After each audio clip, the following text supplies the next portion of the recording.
morning children. In previous sessions we discussed about matter around us total lesson. We completed that chapter. Today we are going to learn about some keywords and some reasoning type questions. Today we are going to discuss and let us go through that. Here in that first keyword, all of you open page number 69. First one, matter. That is nothing but anything which occupies space and has mass is considered as a matter. Anything in this world that occupies space and has mass considered as a matter. I am already said those definitions. What is meant by matter? Suppose if you consider this book is having some mass and it occupies some space. This is having some weight and it is occupies some space. So it is called as a matter. Matter is nothing but any thing, non-living thing or living thing which can occupy space and having some mass, that is called as a matter. Human beings is also one of the example for matter. And suppose if you consider the chair is also example for the matter. Why? Because the chair occupies some space and it is having some mass. Suppose if you consider the board is also one of the matter. Why? Because it is occupies some space and having some mass. So it is also called as a matter. And non-living thing, suppose if you consider air particles, air is nothing but a one of the matter. Why? Because it is also occupies some space in the atmosphere and it is also having some mass. So air is also called as a matter. That is nothing but a matter. You have to focus on the definition. What is meant by matter means anything which occupies space and having some mass is called as a matter. What is the example for this matter means living things and all non-living things are the example for the matter. And next, second keyword, once you see states of matter. How many states of matters we have? We have mainly three states of matter, that is nothing but solid, liquid and gases. Those are the three main states of matter we have, and first one solid, second one liquid and third one gases. Those are the states of matter. And these three different, once you go through the material, matter exists in three states. They are solids, liquid and gases. These three differ in their properties. They are different in their properties. We already discussed the properties of solids, liquids and gases. And here in this case we mainly explained about intermolecular attractions and interparticle space and shape and volume, compressibility, diffusion. Those are the main properties that we have discussed. And here in this case the given states of matter having a different in their properties. Yes, it is having a different properties. Solids having a certain properties when compared to the liquids, and liquids is also having some properties when compared to the gases. Those are having different properties like shape, size, volume, etc. And next one, solid. Solids have definite shape and fixed volume. What is meant by solid? Suppose if you consider this marker, it does not have a fixed shape, it does not have a fixed volume. No, it is having a fixed shape. When I place this marker on the floor, then also even though it is also having a same shape. Suppose if I place marker on here, it occupies same volume when compared to the, and when I placed on, replace the place of this marker on here, it occupies same volume. Wherever I place the marker, then it is having a same space, it will be occupied. So the volume will be remain same. Here in the case of solids, having a fixed shape and it is having a fixed volume. That is nothing but a solid. Fourth one, liquid. Once you go through that, what is meant by liquid? Liquid have a fixed shape or not? Let us discuss that. Liquids does not have a fixed shape. Why? Because it is depend upon the container. When we are pouring same quantity of water in different containers, the liquid shape is depend upon the container. So the shape of the liquid is depend upon the container and it is having a fixed volume. That is the definition of liquid. Once you see that material, liquid can get their shape depending upon the container. Liquid can flow easily from one container to another container. Hence it is called as a fluids. Moving nature. That is nothing but liquids can flow. When I pour water on the surface, then it can flow from one place to another place. That is nothing but flow. Flow is nothing but movement. When it is moved from one container to another container, liquids can be called as a fluid in nature. Fluid in nature is nothing but they can move from one container to another container. That is called as a fluids in nature. Milk and water are the examples for the liquids. And next, gases. Take a gases case. In the case of gas, we are observed that it does not have a fixed shape. Take some gases quantity in the container. You can observe the shape of the gas. No, shape of the gas is called as a shape of container.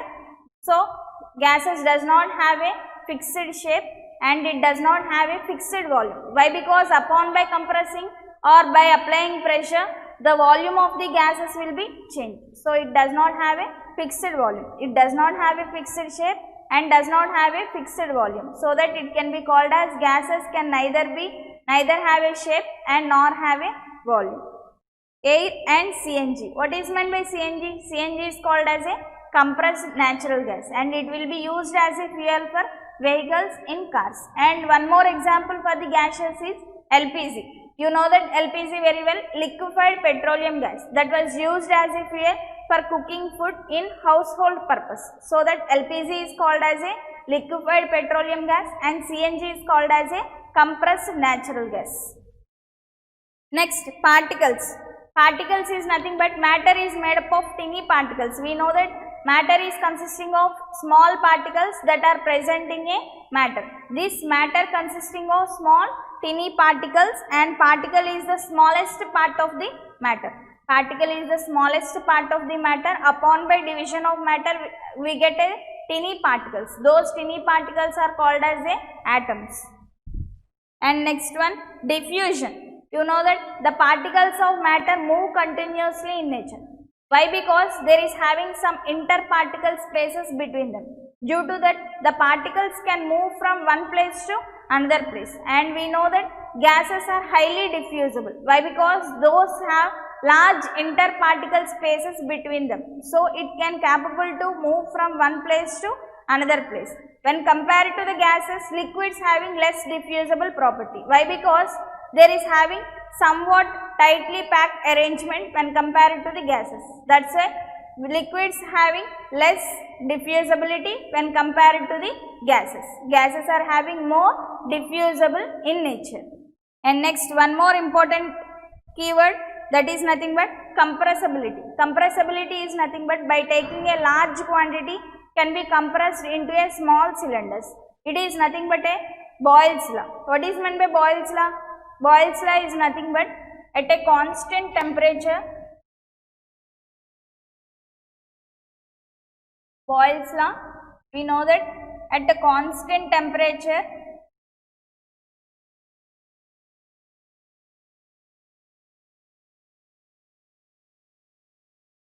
pressure is inversely proportional to volume. Pressure is inversely proportional to volume. By increasing of pressure, volume should be decreases. If in the case of volume is increases, then pressure should be decreases. Why? Because both are inversely related. Inversely related means one increases and other should be decreases. If it is one decreases and other should be increases in manner. So that by applying of pressure, when we apply pressure to the gases, if you consider the large quantity of cylinder, take a large amount of volume in a cylinder, and here in this case, upon by compressing, those interparticles are come close to each other. Here we are increasing the pressure. We know that the atmosphere consisting of one atmospheric pressure. By applying of pressure, suppose here same quantity of pressure I am applying 2 atmospheric pressure, then those gas molecules are very come close to each other, means the volume is decreases. From here to here, the volume is decreases. Why? Because I am applying pressure. Initially it occupies this much of volume. By applying of pressure, it can occupies only this much of volume. Atmospheric pressure, when we are taken in atmospheric pressure, it occupies more volume. And when I am applying pressure to this container, that is nothing but 2 atmospheric pressure, the volume is decreased and interparticle space is decreased and intermolecular attractions are increased as in a case of this one. That is nothing but a compressibility. Compressibility is nothing but by applying of pressure, volume will be decreases. That is called as a compressibility. Here in this case, it is called as a compressible in nature. Due to compressible nature of gases, it can be portable in large quantity of gases can be stored in a small cylinders. We are using a LPGs. LPGs can be LPG gas. This gas can be stored in a large quantity in small cylinders. That means it can be portable in nature. Gases are highly portable. And next one more, forces of attraction. Forces of attraction is nothing but the forces of attraction as in a case of solids when you observe. As in a case of solids, you observe once 1, 2, 3. Those particles are arranged very tightly. This is the arrangement of particles in solids. As in a case of liquids, see once, it is the arrangement of liquids, particles arrangement of liquids. Here in this case, arrangement of gases. Here in this case, the particles are arranged in which case? Either in solids or liquids or gases. In the case of solids, it is tightly packed, and whenever it is very near to each other, and that is having a more molecular attractions, in which case they are very tightly packed. As in a case of solids, it is tightly packed, so that the molecular attractions are very more when compared to the liquids, and liquids having more molecular attractions when compared to the gases. And interparticle space, the space between particle and particle is maximum in which case? Compare here, there is having any interparticle space, it is having a less interparticle space, and here in this case it is having somewhat more. When compared to the solids, liquids are having some interparticle spaces, and when compared to the liquids, gases are having more interparticle spaces. First one, intermolecular attraction, second one, interparticle space. Once you listen very clearly, here as in a case of solids, it is having somewhat intermolecular attractions, it is having more intermolecular attractions, and when compared to the liquids, to gases, liquids having more intermolecular attractions and it is having a less intermolecular attractions. And as in a case of interparticle spaces, here in this case there is having a large space between particles. As in a case of this, it is having somewhat less interparticle spaces. There is not having any interparticle spaces and it is very less interparticle spaces present in between them particles. Next important topic, evaporation. Evaporation we already discussed in our last classes. What is meant by evaporation is nothing but the phenomena in which the liquid is converted into a form of vapor and below its boiling point. Below its boiling point, the water can be converted into a water vapor. You observe by drying of wet cloths, those are converted into a form of liquid to water vapor. That is called as a evaporation process. It is having below its boiling point. That is nothing but below the temperature of 100 degrees Celsius, those can be converted into a form of water to water vapor. That is nothing but a evaporation process. And next, compressed natural gas.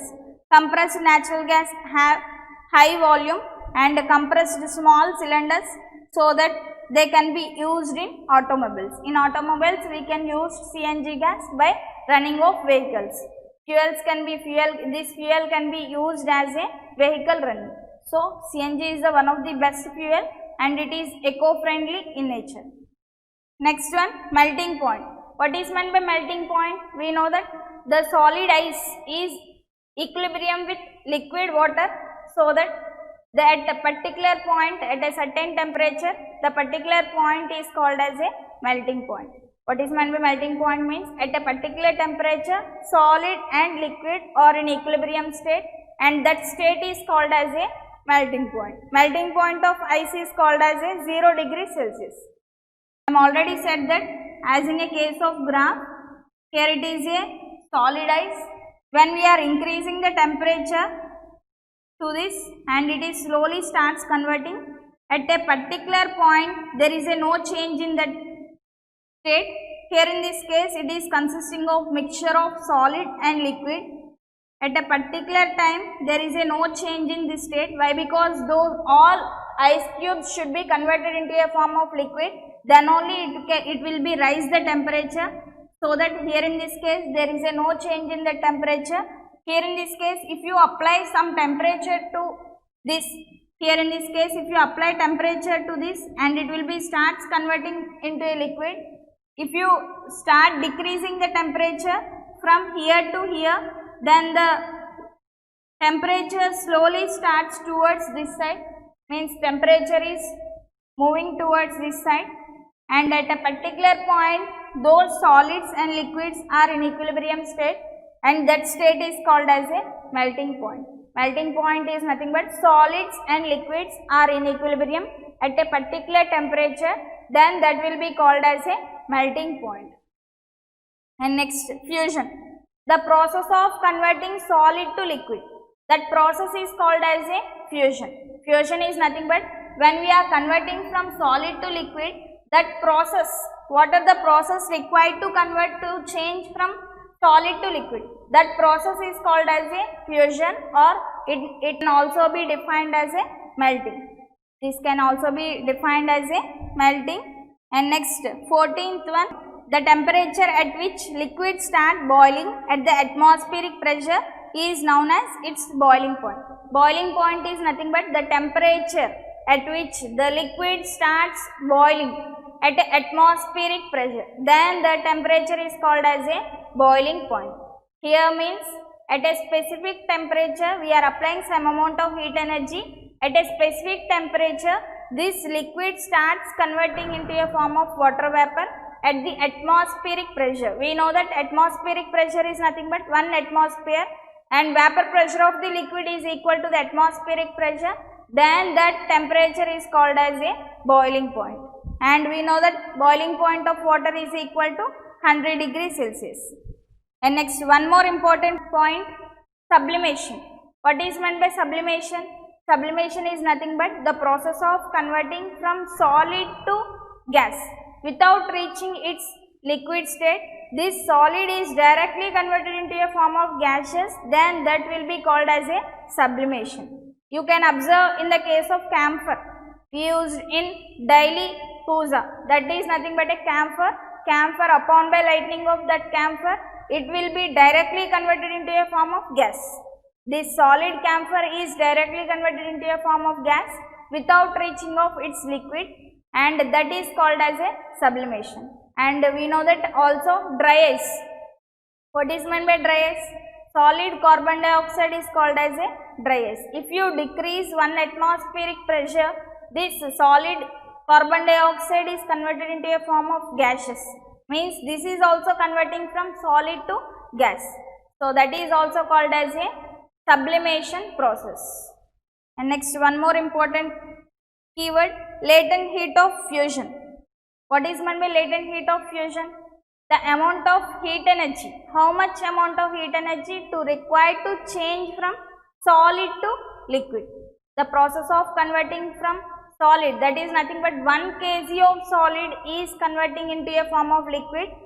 At that conversion, it requires how much amount of heat energy? That will be called as a latent heat of fusion. At the atmospheric pressure, we have to mention at atmospheric pressure, the process of converting requires how much amount of heat energy to convert from 1 kg of solid to a liquid. Then that will be called as a latent heat of fusion. And one more keyword, space between particles. We know that particles of matter have space between them.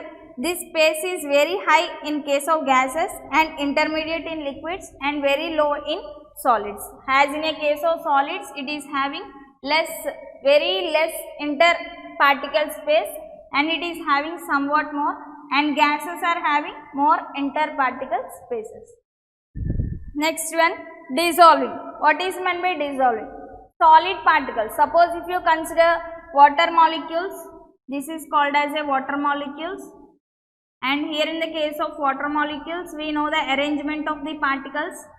This is the arrangement of particles, and when we are adding solid particles to this liquid, the solid particles enters the space present in between the liquids and it does not change the volume and it is dissolved at this place. That point is called as a dissolving. Dissolving is nothing but the solute is dissolved in the solvent. That process is called as a dissolving. The solute can be completely converted into a form of solution.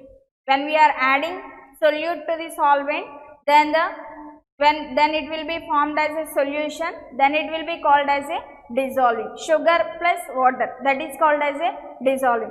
Salt plus water, that is also called as a dissolving. If you consider water and oil, those can be dissolved in one another? No, it cannot be dissolved in one another. The oil does not dissolve in a water, it floats on the surface of water. So, it does not completely dissolve in that solution. So, dissolving is nothing but the solute particles can completely dissolve in the solvent, then that process is called as a dissolving. Next, thermometer. Thermometer is a device used to measure temperature of a substance of our body. Thermometer can be used to measure the temperature.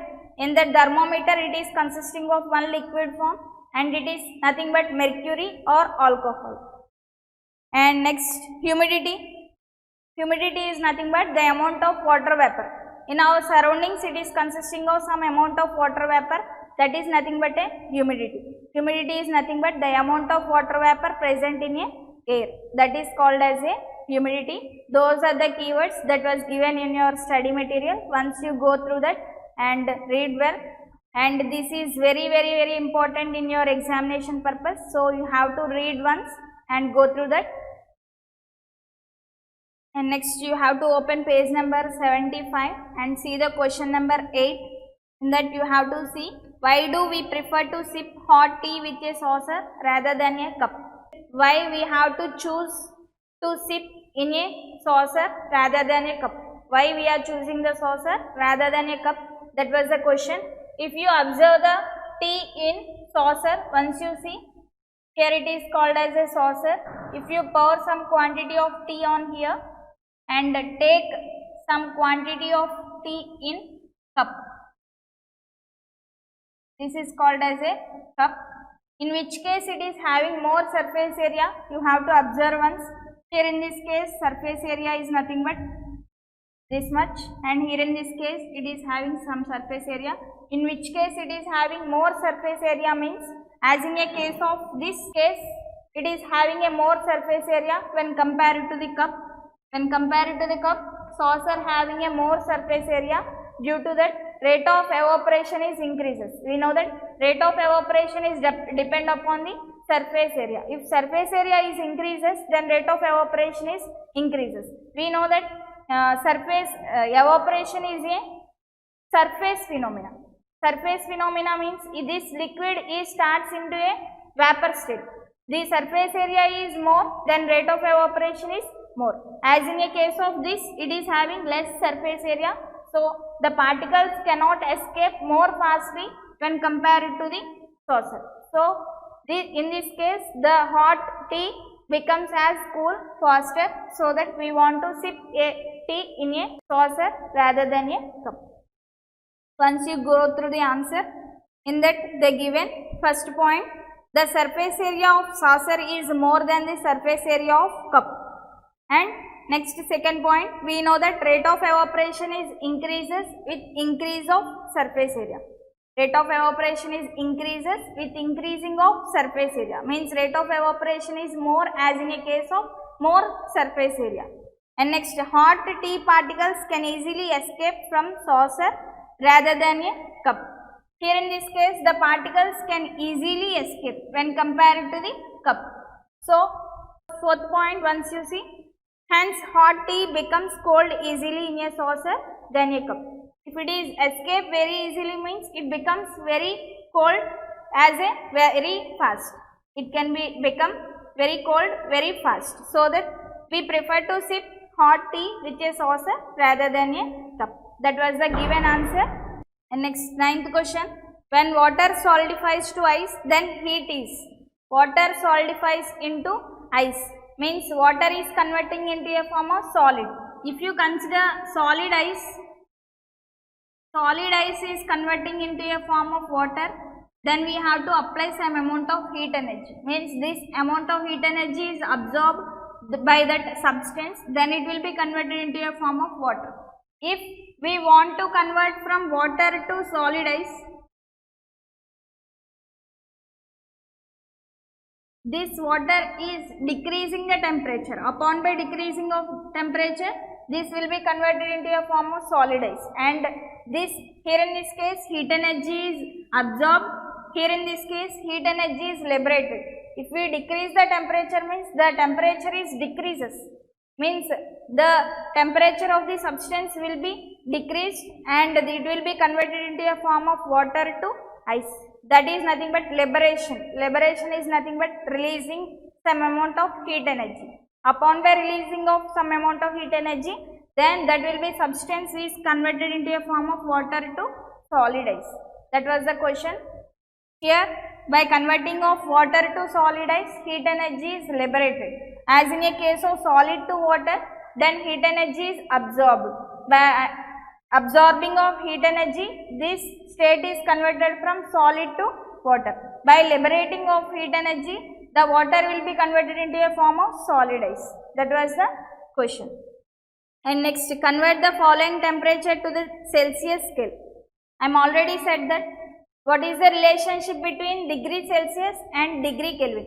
As in a case of degree Celsius is equal to K minus 273.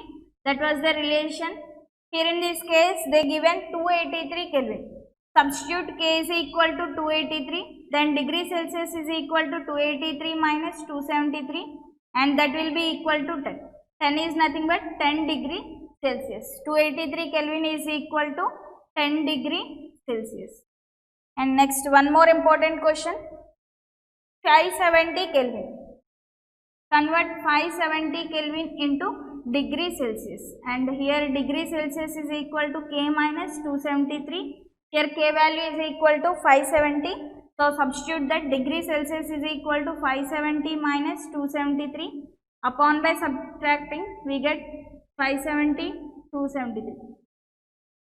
7, 6 minus 7, 9, 2. 297 degree Celsius. Here in this question, 570 kelvins is equal to 297 degree Celsius. And convert the following temperature to the Kelvin scale. How we can convert degree Celsius to Kelvin scale? Here in that first one, 27 degree Celsius to Kelvin scale. Degree Celsius is equal to K minus 273, and we have to substitute 27. 27 minus 273 is equal to K, and upon by adding we get 300 is equal to Kelvin. That is nothing but 27 degree Celsius is equal to 300 kelvins. And one more question, 367 degrees Celsius convert into a Kelvin scale. 367 degree Celsius, here in this case that was given by degree Celsius. In the 367 equal to K minus 273. 367 plus 273 is equal to K. Upon by adding of those two, 367 and 273, 640 kelvins. That is nothing but 367 degree Celsius. That was the answer. 640 kelvins is equal to 367 degree Celsius. And next, 12th question. Matter changes from one state to another state, either rising or lowering of temperature. We know that upon by decreasing of temperature, this solid is converting into water is converting into a form of solid ice. Upon by increasing of temperature, this solid ice is converting into a form of water. And next, a change in which a solid on heating directly changes into vapor state is called as a sublimation process. That process is called as a sublimation. That is nothing but conversion of solid to gas. conversion of liquid into gas, that is called as a evaporation.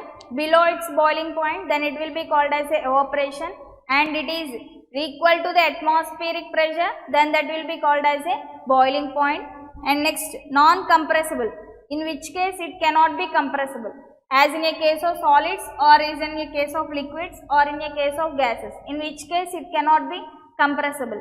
As in a case of solids, you can observe that the particles arrangement is tightly packed, so that by applying of pressure, those particles cannot come close to each other. That's why those are called as a non-compressible in nature. As in a case of solids, by applying of pressure, those particles cannot come close to each other. So, it does not come close to each other, they are non-compressible in nature. And the gases are highly compressible. Why? Because there is having a large interparticle spaces present in between them. That's why it is highly compressible in nature. And maximum expansion, in which case it is having maximum expansion. In case of gases, it is having a large expansion. Why? Because there is having large interparticle spaces. And the constituents of matter. We know that matter is mainly made up of tiny particles. Those tiny particles are responsible for the formation of those matter, and it can be very small in nature. And next, 14th one, how can we smell perfume sitting several meters away from the source? If you stand on here, by applying of perfume on here, it will be spread throughout the room. Why? What was the reason? Let us go through that. Here in the first point, we know that particles of gas are highly mobile in nature. We know that gas particles can highly mobile in nature. Mobile in nature means moving nature. They can be moved from one place to another place. That is nothing but a mobility. Gases are highly mobile in nature. As in a case of solids, it is rigid in nature. They can't move from one place to another place. Suppose if you consider this marker, without applying of any pressure, this cannot be moved from one place to another place. But as in a case of gases, by spraying the perfume, it can move from one place to another place very easily. That is nothing but a mobility. And we know that liquids are highly fluid in nature. Fluid in nature is nothing but flow from one container to another container. We can easily move from one container to another container, that is called as a fluid. And gases are highly mobile in nature, that is nothing but they can move from one place to another place. That's why the perfume particles is mixed with air, and those particles are spread throughout the room, that will be producing a perfume smell. The particles of perfume vapors also move in air for several meters, hence we can smell perfume sitting several meters away from the source. We can sit in a several meters away, even though we can detect the smell of that perfume. Why? Because it will be mixes with air and passes from one place to another place. That is nothing but a mobility in nature. Steam produces more severe burns than boiling water. Think why? Why steam produces more burning sensation when compared to the boiling water? Why? Because as in a case of water, I am already said that as in a case of graph, we consider this graph, and here in this case, the solid particles gains energy as in a form of heat, and it will be converted into a form of liquid, and upon by gaining of this liquid energy, by liquid, and it will be slowly starts converting into a gases, and at a particular stage there is a no change in the temperature, and again it starts converting into a form of vapor, and here in this case it is called as a vapor. Those are called as a vapors, and vapors are having above 100 degrees Celsius, but we can't collect all those vapors, so we cannot predict the temperature of water vapors, and this water vapor is having more temperature when compared to the normal vapors, so that it is produce more burning sensation. Water, when compared to the water vapors gains more energy as in a form of heat, so that it is having a more burning sensation when it is touches to our skin, and when compared to the liquids, normal liquids. That is nothing but steam produce more severe burns than boiling water. Steam is nothing but water vapor. That water vapor is called as a steam. This steam produces more severe burn when compared to the boiling water. Why? Because steam particles have more energy than the particles of boiling water.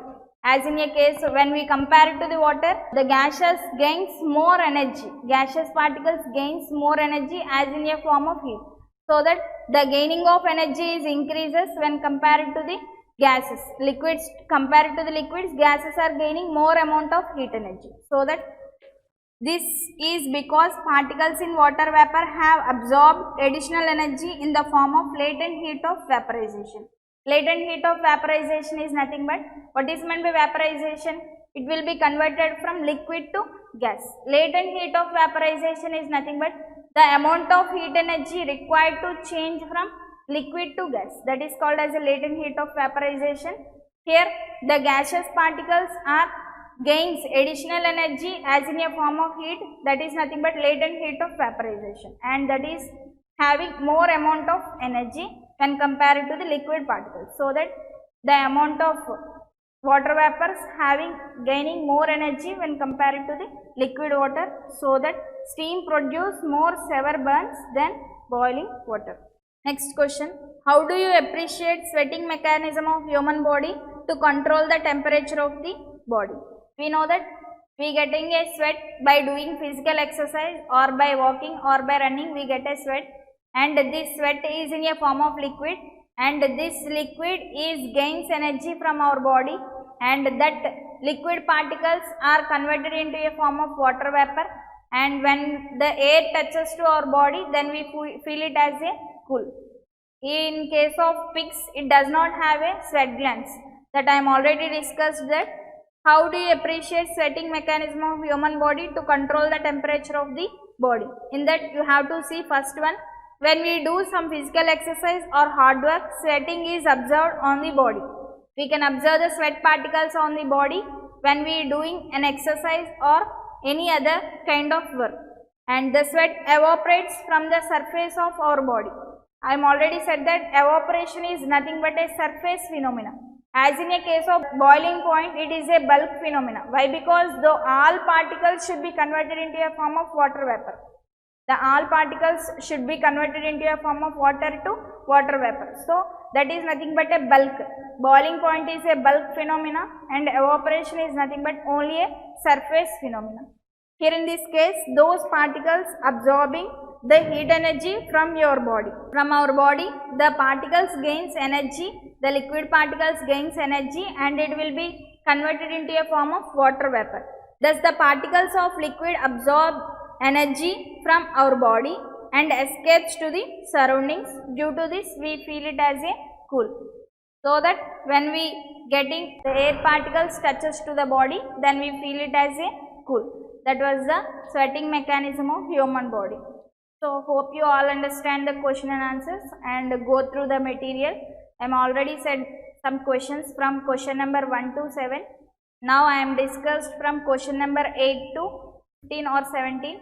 So you have to read those questions once again, and if you have any doubts, ask me in that group, and hope you all understand the topic. Thank you all of you.